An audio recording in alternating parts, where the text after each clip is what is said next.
বিসমিল্লাহির রহমানির রহিম। আসসালামু আলাইকুম। দীর্ঘদিন অসুস্থ থাকার পর আপনাদের সামনে কথা বলতে পারার জন্য আল্লাহর কাছে শুকরিয়া আদায় করছি। আমার কারাবন্দী অবস্থায় আপনারা আমার কারামুক্তি ও রোগ মুক্তির জন্য সংগ্রাম করেছেন, দোয়া করেছেন। সেজন্য আমি আপনাদের সকলকে ধন্যবাদ জানাচ্ছি। দীর্ঘ আন্দোলন সংগ্রাম ও ত্যাগের মধ্য দিয়ে আমরা ফ্যাসিবাদী অবৈধ সরকারের কাছ থেকে মুক্তি পেয়েছি। আমি আন্তরিক ধন্যবাদ জানাতে চাই আমাদের বীর সন্তানদের, যারা মরণপণ সংগ্রাম করে এই অসম্ভবকে সম্ভব করেছে।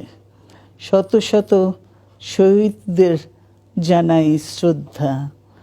এ বিজয় আমাদের নতুন সম্ভাবনা নিয়ে এসেছে। দীর্ঘদিনের নজিরবিহীন দুর্নীতি, গণতন্ত্রের ধ্বংসের স্তূপের মধ্য থেকে আমাদের নির্মাণ করতে হবে এক সমৃদ্ধ বাংলাদেশ।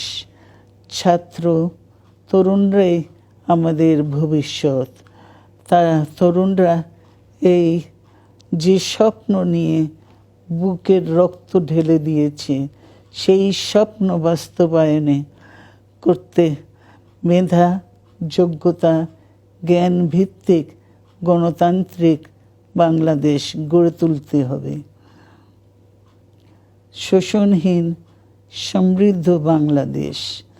সকল ধর্মের গোত্রের অধিকার নিশ্চিত করতে হবে। শান্তি, প্রগতি আর সাম্যের ভিত্তিতে আধুনিক বাংলাদেশ নির্মাণে আসুন আমরা তরুণদের হাত শক্তিশালী করি। ধ্বংস নয়, প্রতিশোধ নয়, প্রতিহিংসা নয়, ভালোবাসা, শান্তি ও জ্ঞান ভিত্তিক সমাজ গড়ে তুলি। আল্লাহ হাফেজ। বাংলাদেশ জিন্দাবাদ।